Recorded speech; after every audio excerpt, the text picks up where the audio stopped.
In a village of La Mancha, the name of which I have no desire to call to mind, there lived not long since one of those gentlemen that keep a lance in the lance-rack, an old buckler, a lean hack, and a greyhound for coursing, an olla of rather more beef than mutton, a salad on most nights, scraps on Saturdays, lentils on Fridays, and a pigeon or so extra on Sundays, made away with 3/4 of his income. The rest of it went in a doublet of fine cloth and velvet breeches and shoes to match for holidays, while on weekdays he made a brave figure in his best homespun. He had in his house a housekeeper past 40, a niece under 20, and a lad for the field and market-place, who used to saddle the hack as well as handle the bill-hook. The age of this gentleman of ours was bordering on 50. He was of a hardy habit, spare, gaunt-featured, a very early riser, and a great sportsman. They will have it. His surname was Quixote or Quesada, for here there is some difference of opinion among the authors who write on the subject,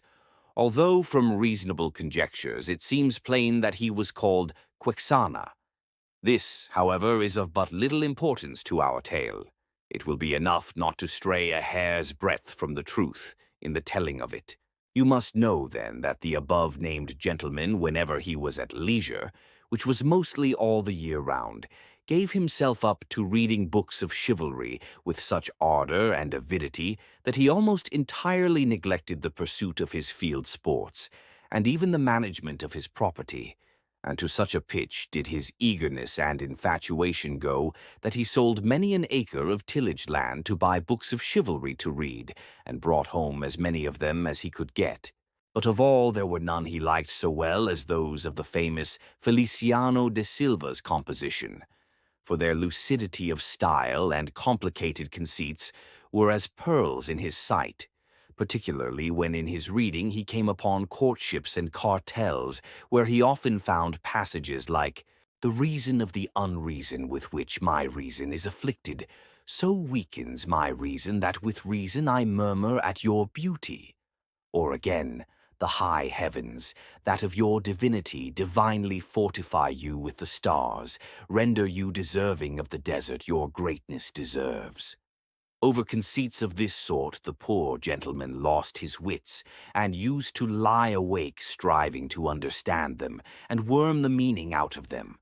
What Aristotle himself could not have made out or extracted, had he come to life again for that special purpose, or again, "The high heavens, that of your divinity divinely fortify you with the stars, render you deserving of the desert your greatness deserves." Over conceits of this sort the poor gentleman lost his wits, and used to lie awake striving to understand them, and worm the meaning out of them. What Aristotle himself could not have made out or extracted, had he come to life again for that special purpose. He was not at all easy about the wounds which Don Bellianus gave and took, because it seemed to him that, great as were the surgeons who had cured him, he must have had his face and body covered all over with seams and scars. He commended, however, the author's way of ending his book with the promise of that interminable adventure, and many a time was he tempted to take up his pen and finish it properly, as is there proposed, which no doubt he would have done, and made a successful piece of work of it too, had not greater and more absorbing thoughts prevented him. Many an argument did he have with the curate of his village, a learned man and a graduate of Sigenza, as to which had been the better knight, Palmerin of England, or Amadis of Gaul. Master Nicholas, the village barber, however, used to say that neither of them came up to the Knight of Phoebus, and that if there was any that could compare with him, it was Don Galaor, the brother of Amadis of Gaul, because he had a spirit that was equal to every occasion, and was no finikin knight nor lachrymose like his brother, while in the matter of valor he was not a whit behind him. In short, he became so absorbed in his books that he spent his nights from sunset to sunrise, and his days from dawn to dark, poring over them. And what with little sleep and much reading, his brains got so dry that he lost his wits. His fancy grew full of what he used to read about in his books: enchantments, quarrels, battles, challenges, wounds, wooings, loves, agonies, and all sorts of impossible nonsense. And it so possessed his mind that the whole fabric of invention and fancy he read of was true, that to him no history in the world had more reality in it. He used to say the Cid Ruy Diez was a very good knight, but that he was not to be compared with the Knight of the Burning Sword, who with one backstroke cut in half two fierce and monstrous giants. He thought more of Bernardo del Carpio, because at Roncesvalles he slew Roland in spite of enchantments, availing himself of the artifice of Hercules when he strangled Antaeus, the son of Terra, in his arms. He approved highly of the giant Morgante, because, although of the giant breed, which is always arrogant and ill-conditioned, he alone was affable and well-bred. But above all he admired Reinaldos of Montalban, especially when he saw him sallying forth from his castle and robbing everyone he met, and when beyond the seas he stole that image of Mahomet, which, as his history says, was entirely of gold.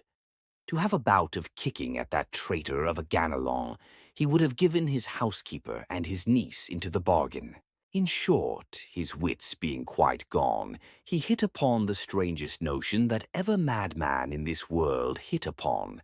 and that was that he fancied it was right and requisite, as well for the support of his own honor as for the service of his country,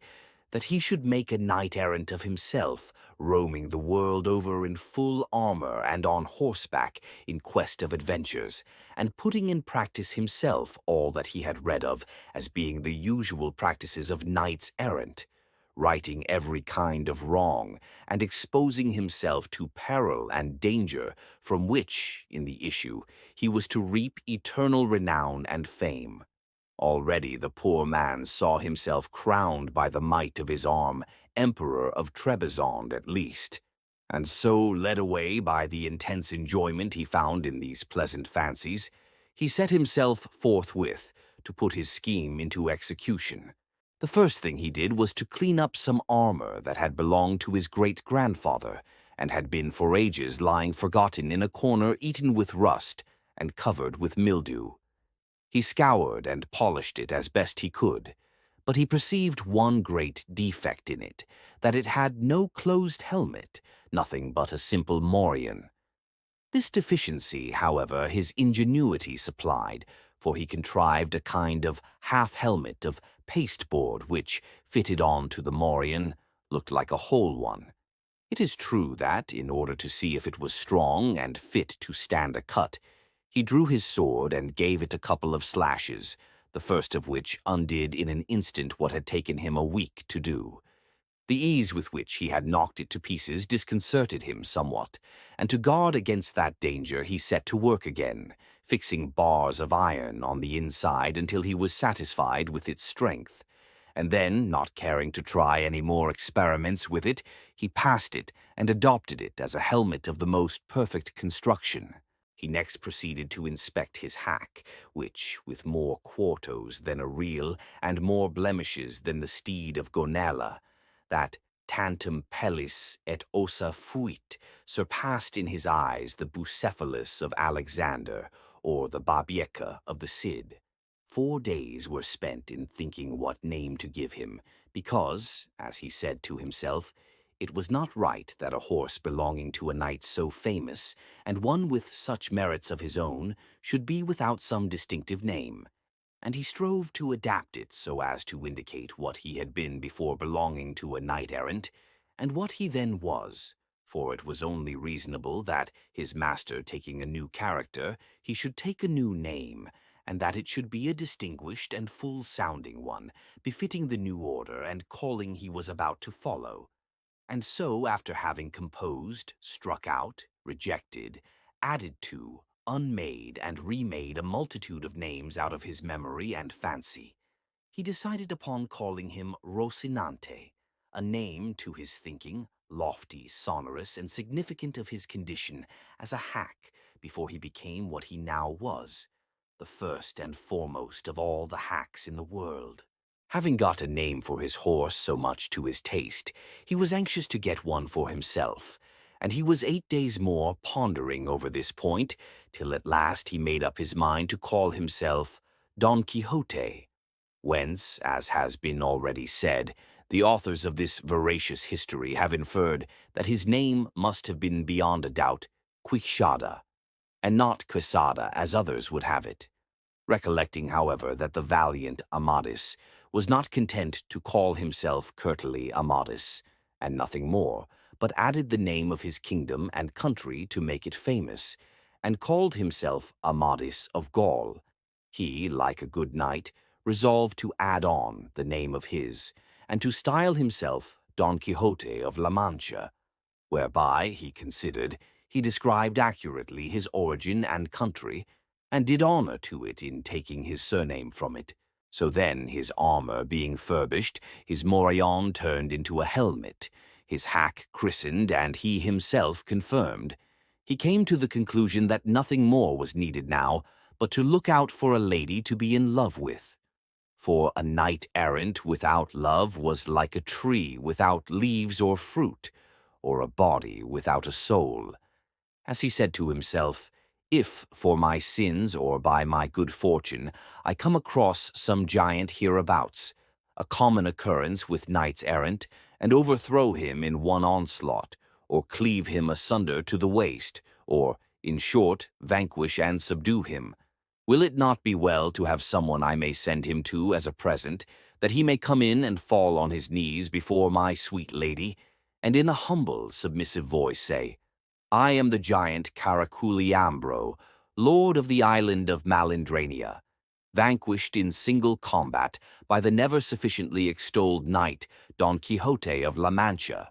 who has commanded me to present myself before your grace, that your highness dispose of me at your pleasure. Oh, how our good gentleman enjoyed the delivery of this speech, especially when he had thought of someone to call his lady. There was, so the story goes, in a village near his own a very good-looking farm girl with whom he had been at one time in love, though, so far as is known, she never knew it, nor gave a thought to the matter.